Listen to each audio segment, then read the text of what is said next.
चलो ठीक है, आज देखा जाए 2 दिन का करंट अफेयर। एक बिहार गवर्नमेंट का रिपोर्ट आया है, उसमें बिहार के स्कूलों के बारे में कुछ स्थितियां बताई गई है कि कैसे वहाँ पे साफ सफाई चल रही है या क्या उसका हाल है, तो वो देखते हैं। इस रिपोर्ट के अनुसार बताया गया है कि 2361 सरकारी प्राथमिक विद्यालय जो है उसमें शौचालय की सुविधा नहीं है, और जिनमें शौचालय की सुविधा नहीं है वो ऐसे विद्यालय है जिनका अपना भवन ही नहीं है। ठीक है। और इसी रिपोर्ट में बताया गया है कि 59,502 प्रारंभिक विद्यालयों में से 1 से लेकर 5 यूनिट तक जो शौचालय बने हैं, उनमें से लगभग 1,35,000 जो शौचालय हैं साफ सफाई के अभाव के कारण यूज करने लायक नहीं है वो।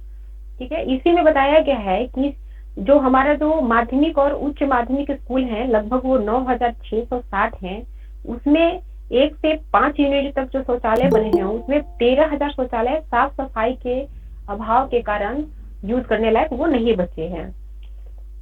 और ये पॉइंट जो है, जब हम लोग मतलब अगर बिहार गवर्नमेंट क्या कर रही है स्वास्थ्य के लिए या साफ सफाई के लिए या स्कूल पे ही अगर स्पेशली कुछ क्वेश्चन रहेगा तो वहाँ मतलब ये तीनों जगह यूज किया जाएगा। और अगर सुझाव मांगता है तो ये दिखाएंगे वहाँ पे कि यहाँ पे जो है इसी पे विद्यालय है, वहाँ पे शौचालय के अभाव के कारण यूज नहीं किया जा रहा है, तो साफ सफाई रखने से या तो हेल्थ सुधरेगा या शिक्षा में वृद्धि होगी। मतलब जहाँ जो जिस तरह का क्वेश्चन पूछेगा वो तीनों जगह इसका यूज किया जा सकता है। उसी में सुझाव के रूप में बताया जाएगा कि जैसे प्रारंभिक जो विद्यालय है उसमें एक शौचालय के रख रखाव प्रति माह के हिसाब से 50 रुपया, और माध्यमिक और उच्च माध्यमिक में एक शौचालय पर प्रति माह के हिसाब से 100 रुपया ही मात्र दिया जाता है। तो वहाँ सुझाव दे सकते हैं कि इसको बढ़ाया जाए, क्योंकि 50 रुपया में 1 माह तक शौचालय कैसे साफ कराया जा सकता है। ठीक है, तो वहाँ पे यूज करेंगे इसको।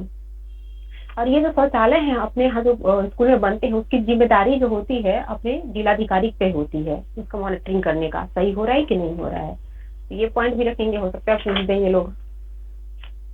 एक है इंस्टीट्यूशन है ब्रोकरेज फॉर मॉर्गन स्टैनली, इनका एक रिपोर्ट आया है, उसमें बताया गया है कि इंडिया का जो सांकेतिक जीडीपी है वो 2027 तक लगभग 5 लाख करोड़ डॉलर तक पहुंच जाएगा, जिसके कारण भारत जो है दुनिया की तीसरी सबसे बड़ी अर्थव्यवस्था बन जाएगी। इसी रिपोर्ट में बताया गया है कि भारत का विकास दर 2024 में 6.4% रहेगा और 2025 में ये बढ़कर 6.5% हो जाएगा। ठीक है।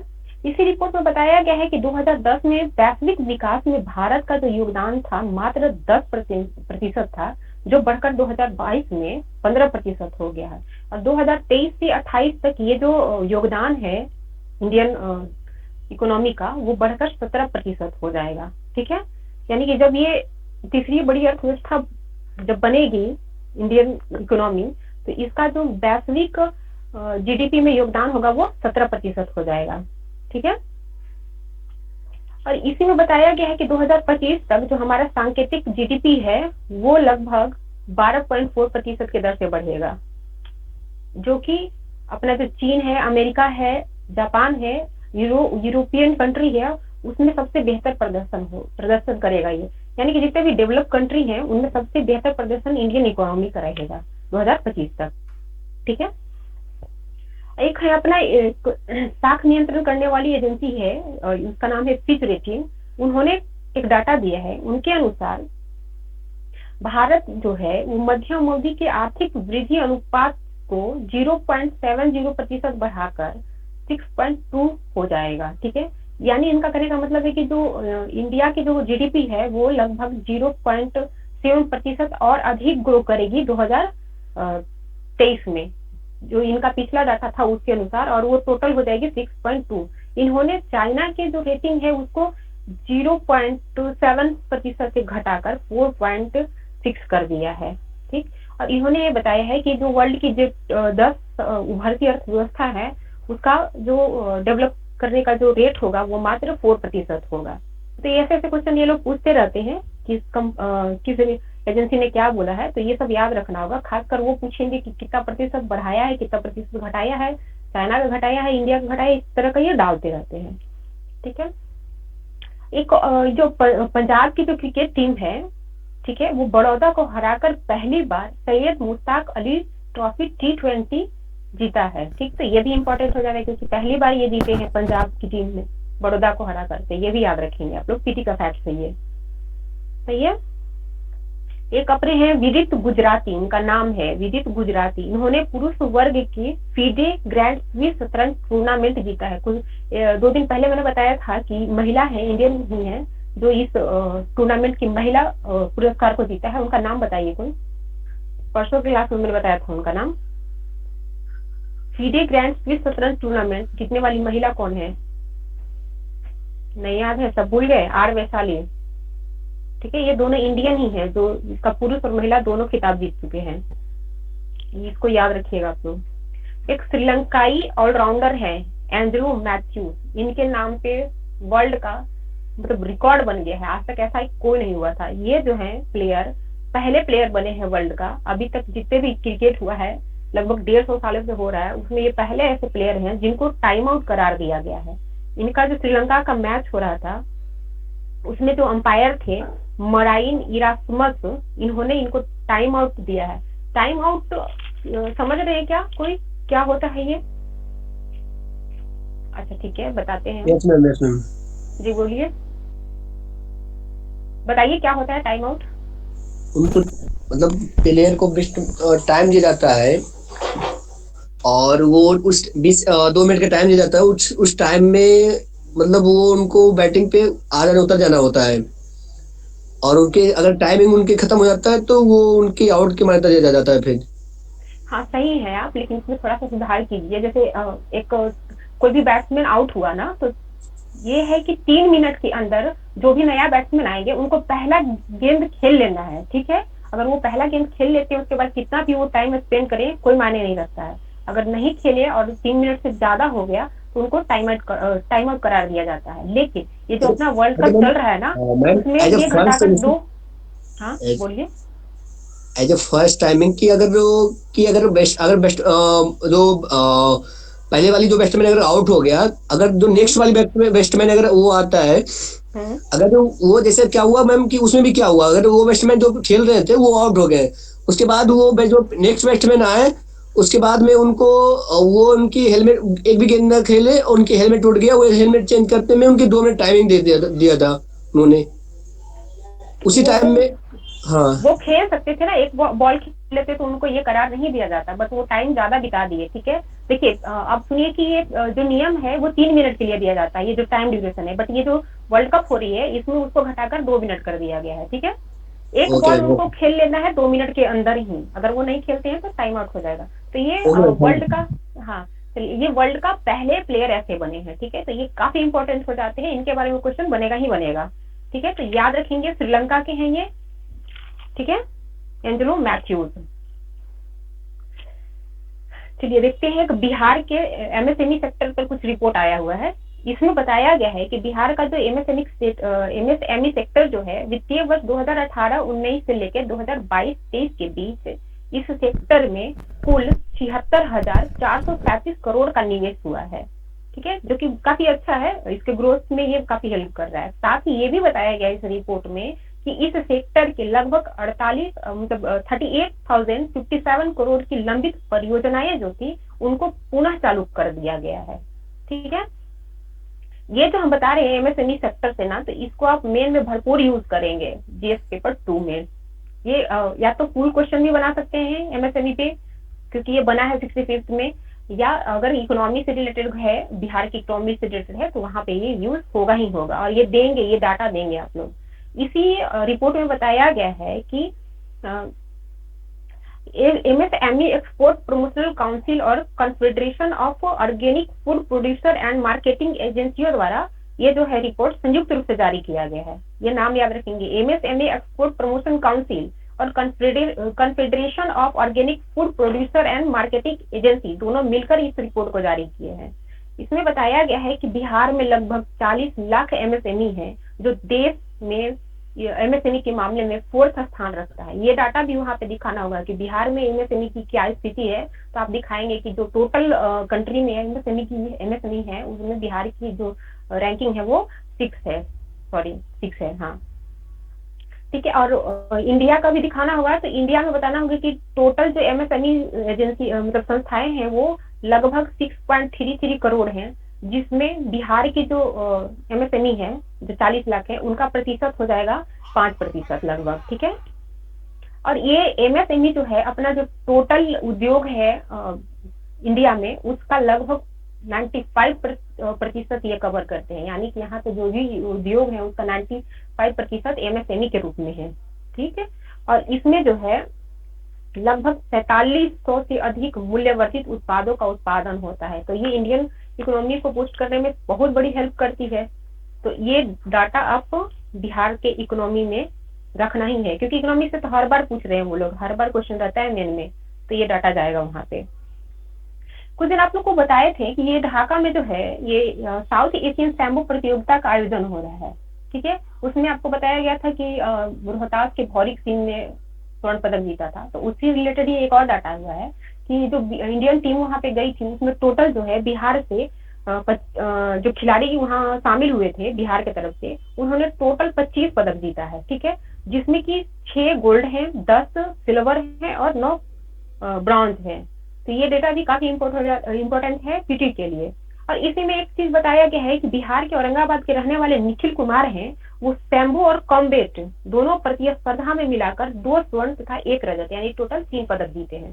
तो इन्होंने सबसे ज्यादा जीता है, तो इनके नाम को भी याद रखना होगा। ठीक है, हो सकता है पूछे कि ये किस खेल से रिलेटेड है या किस जिले से रिलेटेड है या कितने पदक जीते हैं, कुछ भी पूछ सकता है। तो ये सारे आपको फैक्ट रखना ही होगा याद। चलिए आज का न्यूज देखते हैं कि ये अपना जो सेबी है उन्होंने एक डिसीजन लिया है कि जैसे शेयर मार्केट में जो डीमेट खाता होता है, तो पहले अगर 6 मंथ तक सक्रिय नहीं होता था वो, तो उसको निष्क्रिय घोषित कर दिया जाता था।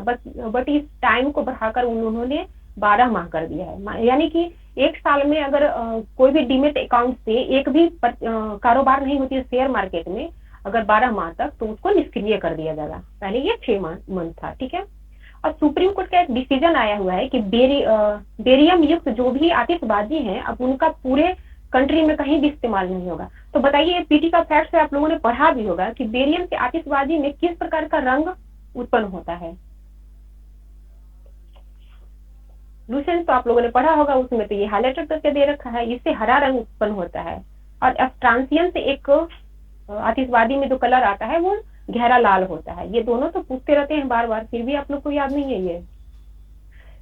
चलिए ठीक है, एक अभी 1-2 दिन का पेपर में आप लोग ने देखा होगा डीप फेक, ये काफी हाईलाइटेड हो रहा है। इसमें एक एक्ट्रेस है स्मृति मंधाना, उनका एक वीडियो वायरल हो रहा है जो फेक है। ठीक है, तो उसको लेकर तो ये साइंस टेक का बहुत ही इंपॉर्टेंट पॉइंट है ये, समझे। इसमें अगर साइंस टेक से रिलेटेड पूछता है कुछ, तो ये बताना होगा उसके खामी के रूप में। इसमें क्या है कि एआई के माध्यम से किसी का भी कुछ ऐसे मतलब वीडियो या फोटो बनाया जा सकते हैं आपत्तिजनक, जिससे वो बदनाम हो सके। तो इसी में वो पहला शिकार हुई है स्मृति मंधाना। तो इसमें क्या है कि अगर आपको कहीं भी आप केस दर्ज कराते हैं ना, तो 24 घंटा के अंदर वो वीडियो हो या फोटो हो उसको हटा लिया जाएगा इंटरनेट से, और साथ ही इसका इन्वेस्टिगेशन शुरू होगा। और जो इसके मतलब ये इस कार्य को किए हैं उनको 3 साल की सजा होगी और 1 लाख की जुर्माना होगी। तो जब एआई का मतलब जो नुकसान हो रहा है उसको सुधारने के लिए गवर्नमेंट का क्या कर रही है, तो वहां पे इस पॉइंट को दिखाया जा सकता है और उसके नुकसान के रूप में ये दिखाया जा सकता है कि मतलब पहला बार ऐसा हुआ, उसकी शिकार अपना स्मृति मंधाना हो गई। साथ में आज न्यूज आ रहा है कि कैटरीना कैफ के साथ भी ये हो चुका है। ठीक है, तो ये एआई का नुकसान वहां पे दिखाना होगा आपको। ठीक है, अब ये देखिए एक और न्यूज आया हुआ है कि मिस इन्फॉर्मेशन कॉम्बेट अलायंस जो है वो भारत में स्वतंत्र फैक्ट चेकिंग नेटवर्क लॉन्च किया है। इससे क्या होगा कि हमारे यहाँ बहुत सारे फेक न्यूज वीडियो वगैरह चलते हैं, उसको इजीली से इसके माध्यम से मतलब लोग पता कर सकते हैं कि ये सही है या गलत, जिससे बहुत सारी अफवाह जो पैदा हो जाती है जिसकी वजह से तनावपूर्ण स्थिति उत्पन्न हो जाती है, उस पर काफी रोक लगेगा। तो ये भी काफी अच्छा पहल है ये। और डीआरडीओ द्वारा उड़ीसा का जो एक द्वीप है अब्दुल कलाम द्वीप, वहां से एक प्रलय नामक मिसाइल का मतलब टेस्ट किया गया है, सफल टेस्ट हुआ है।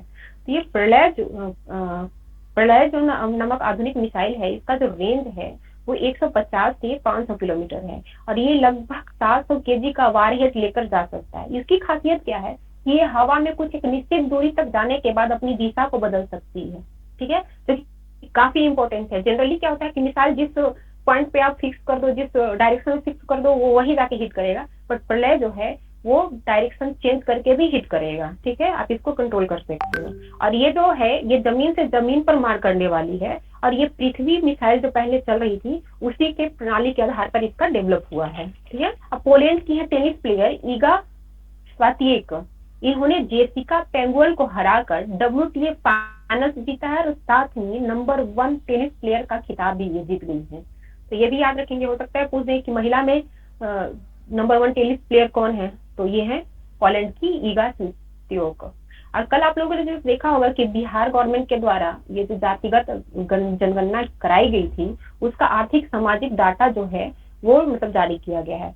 तो इसमें बताइए कि इस जातिगत जनगणना के अनुसार बिहार की कुल आबादी कितनी है यहाँ पे? अब कोई तो ट्राई कीजिए, ये तो पहले बहुत पहले का फैक्ट है ये। चलिए, ये है 13,07,25,310। अब इस फैक्ट के साथ ही खेलेगा बीपीएससी, ये आप जान लें, क्योंकि ये गवर्नमेंट का दिया हुआ डाटा है, ये पीटी के लिए बनेगा फैक्ट सब। ठीक है, अब 2011 जनगणना से कम ही संभावना लगता है, इससे ज्यादा होगा, तो इसको बहुत केयरफुली आप लोग देखेंगे। साथ ही इस जनगणना के अनुसार लिंगानुपात जो है वो बढ़कर 953 हो गई है बिहार की। ठीक है, और परिवारों की भी कुल कितने परिवार हैं उसकी भी डाटा दी गई है। तो यहाँ बिहार में जो कुल परिवार हैं, ठीक है, उसमें वो परिवारों की संख्या 2,84,107 है। ठीक है, तो परिवार की भी संख्या आपको याद रखनी होगी। अच्छा, ये बताइए कि ये जो टोटल आबादी है उसमें पुरुषों की संख्या कितनी है, वो है बताएंगे क्या? कोई माइक खोल रहे हैं? जी बताइए, जी बताइए। पुरुषों की संख्या 6 लाख नहीं 6 करोड़ 6 करोड़ जी मैम 11 लाख नहीं, गलत बात है। 6 करोड़ सही है, 6,41,41,992 है। ठीक है, हाँ 11 लाख महिला का है वो शायद। हाँ महिला का है, 6,11,38,046 महिला का है वो। तो देख रहे हैं महिला पुरुष का जो डिविजन है, गैप डिविजन है, वो भी कम हुआ है। ठीक है, तो इस पॉइंट का भी यूज किया जा सकता है जब आप दिखाएंगे महिला सशक्तिकरण में। ठीक है, इसमें कुछ और डाटा देखते हैं। ठीक है, इसमें जो बताया गया है कि हमारे यहाँ जो गरीब परिवारों की संख्या है वो लगभग 94 लाख है, जिसको गवर्नमेंट जो है, बिहार गवर्नमेंट जो है, प्रति परिवार 2-2 लाख रुपया देगी, हेल्प करेगी उनका। ठीक है, तो इसको आप देखेंगे, इस पॉइंट का, इस जानते इसमें जितने भी पॉइंट है ना बहुत ज्यादा यूज होगा। मेन जब आप लिखेंगे वो हर क्वेश्चन में कहीं ना कहीं यूज किया जाएगा इसका। जैसे अभी आपको बताया गया है कि 94 लाख गरीब परिवार हैं जिनको गवर्नमेंट जो है 2-2 लाख रुपया दे रही है, तो इसका आप यूज कहाँ कर सकते हैं? गरीबी वाला अगर क्वेश्चन है तो वहां यूज किया जा सकता है इसका। ठीक है, तो इसको बड़ी ध्यान से देखिएगा आप लोग। और साथ ही इसी में बताया गया है कि जो गरीब परिवार है ना उनको जमीन और घर बनाने के लिए 2.20 लाख रुपया दिया जाएगा। इसमें जो पहले जमीन खरीदने के लिए जो पैसे दिए जाते थे गवर्नमेंट के द्वारा 60,000 दिए जाते थे, उसको 40,000 बढ़ाकर 1 लाख कर दिया गया है, और घर बनाने के लिए 1.20 लाख तो है ही। ठीक है, तो इसका भी यूज कर सकते हैं आप गरीबी वाले क्वेश्चन में। ठीक है, और जीविका दीदियों की जो संख्या है उसको 1.30 लाख से बढ़ाकर 1.50 लाख मतलब करोड़ करने का निश्चय किया है गवर्नमेंट ने। पहले वो 1.30 करोड़ थी, अब इसको बढ़ाकर 1.50 करोड़ किया जाएगा। ठीक है, और ये जो SHG ग्रुप जो होते हैं जिसके माध्यम से बिहार गवर्नमेंट जीविका दीदी के माध्यम से कार्य करवा रही है, उनकी भी संख्या लगभग 1.5 लाख बढ़ाई जाएगी। पहले वो 10 लाख थी, अब बढ़ाकर इसको 11.50 किया जाएगा। ठीक है, ये सब क्यों है? क्योंकि वो जो गरीबी है उसको कम करने के लिए किया जा रहा है। तो ये सारे पॉइंट्स आप गरीबी वाले क्वेश्चन में रख सकते हैं अप्रोप्रिएट जगह पे। ठीक है, अच्छा यहाँ पे बताइए गया कि कुछ जातियां हैं, टोटल जातियां कितना है? वो जब क्या बोलते हैं कि जब जारी किए थे ना पहला ये अपना रिपोर्ट, उसी में इन्होंने बताया था। तो बताइए तो जाति कितना है बिहार में? 215। ठीक है, इन मतलब जातियों में जो सर्वाधिक जाति मिलते हैं वो अत्यंत पिछड़ा वर्ग में, वो है 112। ये पीटी का फैक्ट है, ये इसको बहुत ध्यान से कीजिएगा आप लोग। और एसटी में 32, पिछड़ा वर्ग में 30 और एससी में 22 जातियां मिलती हैं, और जो स्वर्ण जातियां हैं उसमें मात्र 7 हैं। ठीक है, स्वर्ण क्षेत्र में। और इसमें एक और चीज बताया गया है कि बिहार में 7.70% लोग जो है खेती किसानी से रोजगार प्राप्त कर रहे हैं, और सर्वाधिक जो खेती में लगने वाले हैं वो एसटी कैटेगरी के लोग हैं, जिनका प्रतिशत लगभग 10.96% है। ठीक है, तो इस तरह का बहुत सारा फैक्ट्स है यहाँ पे, अगर बताया जाए तो पूरे मतलब रात गुजर जाएगी। बहुत सारे सेक्टर्स में डिवाइड है, जैसे शिक्षा से संबंधित आंकड़े है, रोजगार से संबंधित है, स्वास्थ्य से संबंधित है, एजुकेशन से संबंधित है। तो ये सारे आपको ना जब सर कराएंगे ना इसको विस्तृत रूप से क्लासरूम में, तो वहां पे आपको बताया जाएगा सबको डिफ्रेंशिएट करके, ठीक है। यहाँ पे इतना बताना संभव नहीं है क्योंकि बहुत सारे आंकड़े हैं इसमें, और कुछ कलेक्ट करना आप लोग चाहिए, और नहीं तो कुछ दिन के बाद हम इसका पीडीएफ भी प्रोवाइड करा देंगे जो अलग अलग है, ठीक है, ग्रुप में, मेंटरशिप वाले ग्रुप में, ठीक है। जी मैम। किन्हीं को कोई इशू, कुछ पूछना है बताइए, या हम पूछिए फिर आपसे? मैम आप पूछिए।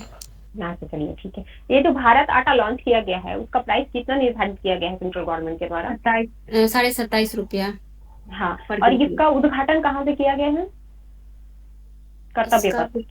कर्तव्य पथ से दी। हाँ, दिल्ली से, ठीक है। जी। और हमारे राज्य में कितने प्रारंभिक स्कूल हैं जिनमें शौचालय की सुविधा उपलब्ध नहीं है? 2361। ठीक है, ये पीटी के लिए इम्पोर्टेंट नहीं है, बट मेन के लिए बहुत इंपॉर्टेंट है ये फैक्ट जो रिपोर्ट आया हुआ है शौचालय को लेकर, है ना। इसको आप मतलब कभी भी दिखा सकती हैं इससे, और इसको डालकर आप सुझाव भी दे सकते हैं गवर्नमेंट को, क्योंकि अब तो सुझाव पूछते ही हैं वो लोग, ठीक है। और ये बताइए कि प्राथमिक जो स्कूल है और जो माध्यमिक स्कूल है उसमें प्रति स्कूल जो शौचालय साफ करने की राशि जो गवर्नमेंट के द्वारा इशू की जाती है वो दोनों के लिए कितना कितना है? क्या मैम क्वेश्चन फिर से? जैसे गवर्नमेंट प्राथमिक स्कूल के लिए जो राशि देती है शौचालय साफ करने के लिए वो कितना है? ये शायद निजेश जी बोल रहे थे, आप बोलिए, आप समझ गए क्वेश्चन? हाँ, और माध्यमिक के लिए, हाँ हाँ सही है। आपको समझ में आया जो क्वेश्चन पूछ रही थी? मैम माध्यमिक के लिए 100 रुपया। हाँ चलिए ठीक है, बहुत बढ़िया। हाँ बहुत बढ़िया।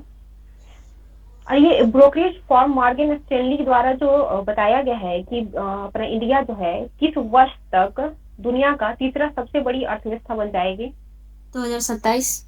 हाँ, और 2027 को ही आरबीआई द्वारा भी बताया गया था कुछ दिन पहले, उन्होंने भी बोला था कि 2027 तक इंडिया जो है वो तीसरी अर्थव्यवस्था बनेगी। तो याद रखिएगा किन किन संस्थाओं द्वारा ये बोला जा रहा है, हो सकता है वहां पर पूछ दे कि किस किस संस्थाओं ने बताया है ये चीज। तो ये अपना एक मॉर्गन स्टैनली हो गया, एक आरबीआई हो गया, ठीक है। इस तरह का और भी आगे आएंगे रिपोर्ट, उसको भी ध्यान में रखना होगा, है ना। जी मैम। चलिए, यही जो मॉर्गन स्टैनली है उन्होंने बताया है कि 2000 में कितना प्रतिशत इंडिया का इकोनॉमिक ग्रोथ करेगा 2023 में? 6.4%। 6.4%। हाँ, और 25 में 6.5। 6.5। हाँ बहुत बढ़िया।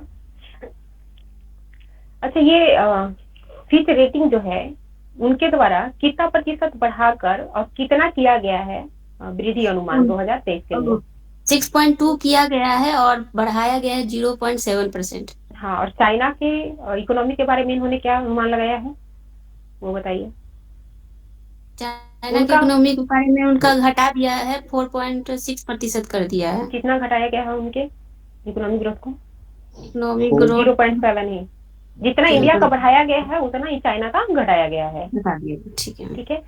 ये Syed Mushtaq Ali trophy T20 format का जो है वो किन्होंने जीता है, किनको हराकर? पंजाब ने जीता है ना, बड़ौदा को हराकर। बड़ौदा को हराकर, हाँ जी। और ये जो अभी FIDE ग्रैंड स्विस शतरंज टूर्नामेंट का पुरुष का खिताब किन्होंने जीता है? इंडियन प्लेयर है वो, गुजराती, विदित गुजराती।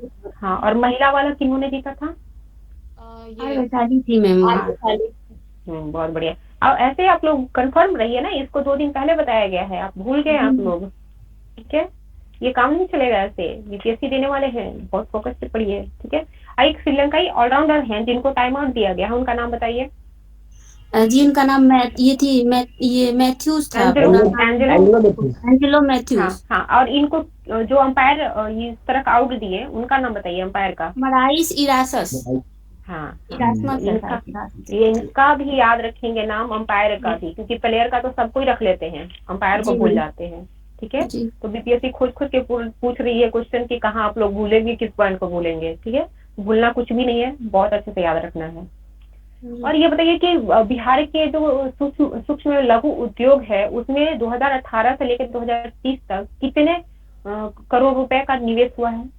ये 76,437 करोड़। बहुत बढ़िया, ठीक है। ये तो पीटी के लिए ज्यादा नहीं इम्पोर्टेंट है, ये मेन के लिए है, मेन के लिए रखिएगा इसको। और ये बताइए कि एमएसएमई का जो कुल उद्योग है भारत का, उसमें कितना प्रतिशत हिस्सेदारी है? 6 लगभग 95% जो है अपना उद्योग एमएसएमई है। ठीक है, पूरे इंडिया के उद्योग में मैं पूछ रही थी एमएसएमई का मतलब कितना प्रतिशत है, एमएसएमई कितना प्रतिशत हिस्सा है उसका? 95%। ठीक है, और ये जो 6 आप बता रहे हैं ना, वो है कि बिहार में जो एमएसएमई सेक्टर है उसका पूरे इंडिया के एमएसएमई सेक्टर में 6 पोजीशन पे आता है। मतलब इसके पहले और भी 5 स्टेट होंगे जिनका वो इनसे ज्यादा होगा। और बिहार में कितने एमएसएमई हैं ये बता दीजिए अब मेरे हाथ। 40 लाख। हाँ 40 लाख। ठीक है, और प्रतिशत बताइए। 6 तो रैंक हुआ एमएसएमई के। 5%। हाँ, और एशियन बैम्बू प्रतियोगिता का आयोजन कहाँ पे किया गया था? बांग्लादेश की राजधानी ढाका में। इसमें जो अपने बिहारी प्लेयर पार्टिसिपेट किए थे उन्होंने टोटल कितने पदक जीता है? 25। हाँ वही बता दीजिए, डिफरेंशिएट करके बताइए कितना कितना था, कौन कौन सा पदक? 6 ये 6 गोल्ड, 10 सिल्वर और ये ब्रॉन्ज। क्या बोलती हैं आप लोग सब? एक बार बोलिएगा तो हमको समझ में थोड़ी आ रहा है। कोई एक एक करके बोलिए। बोलिए पूनम दी आप। अब मुझे ही पूछना पड़ेगा क्या नाम लेकर? अब आप लोग दूसरे बोल रहे हैं, पहले आप। गोल्ड 10 ये क्या बोलते हैं 10 सिल्वर एंड चलिए ठीक है। ये एक औरंगाबाद के प्लेयर हैं, उनका नाम बताइए जिन्होंने टोटल 3 पदक इस प्रतियोगिता में जीता है। निखिल कुमार नाम है उनका, सैम्बो और कॉम्बेट। हाँ, और सेबी द्वारा डीमेट अकाउंट को निष्क्रिय करने की जो ड्यूरेशन है 6 माह से बढ़ाकर कितना किया गया? वो 12 माह। चलिए बताइए कि ये स्ट्रांसियम जो एक रासायनिक पदार्थ है, अगर उसका उपयोग आतिशबाजी में किया जाए तो उससे किस प्रकार का वो रंग आएगा बाहर? पीटी का फैक्ट है इसको। हरा। नहीं जी, वो तो बेरियम से होता है। ओ सॉरी मैम, ये लाल रंग होगा, गहरा लाल रंग। हाँ, ये पीटी का फैक्ट है। आप लोग याद क्यों वैसे क्यों भूल जा रहे हैं? ये पूछा हुआ क्वेश्चन है ये दोनों। ठीक है, किसी भी एग्जाम में ये पूछा हुआ है। हाँ, डीआरडीओ द्वारा एक मिसाइल का सफल क्या बोलते हैं इसको, परीक्षण किया गया है। नाम बताइए उसका, और उसका खासियत क्या है ये बताइए। मैम उसका पढ़ने नाम है, खासियत है 150 से 500, और ये जो एक सर्टेन गति पे जाके दिशा भी चेंज कर सकती है, जमीन से डिफरेंस चेंज कर सकते, लाइन डिफरेंस कर सकते लाइन को। हाँ, वेट चेंज करेगा। और ये बताइए कि वार हेड कितना लेकर जा सकते हैं? ये 700 kg का वार हेड। हाँ, और ये जो पहले एक मिसाइल यूज होती थी उसके प्रणाली पर इसका डेवलपमेंट किया गया है, तो वो क्या है, कौन सी प्रणाली थी? पृथ्वी मिसाइल की प्रणाली के। चलिए बहुत बढ़िया। और अभी टेनिस की नंबर 1 महिला प्लेयर कौन बनी है? टेनिस की ईगा स्वास्तिका। हाँ, कहाँ से है? उनका संबंध किस देश से है? पोलैंड से। हाँ, इन्होंने किनको हराकर WTA फाइनल्स को जीता? Jessica Pegula. बहुत बढ़िया। चलिए ठीक है, एक बार बता दीजिए बिहार में टोटल जनसंख्या कितना है जाति जनगणना के अनुसार? 13,07,25,310। लिंगानुपात कितना हो गया है? 953। 953। हाँ, और परिवारों की संख्या बताइए यहाँ पे। 2,83,44,107। बहुत बढ़िया। बाकी जितना भी फैक्ट्स है इसको अलग अलग डिफरेंशिएट कीजिए और सर आपको बताएंगे क्लास में। ठीक है, सही है? किन्हीं को कोई कुछ पूछना है आप लोग को तो बोलिए। नहीं। चलिए ठीक है, इस सेशन को इन किया जाए।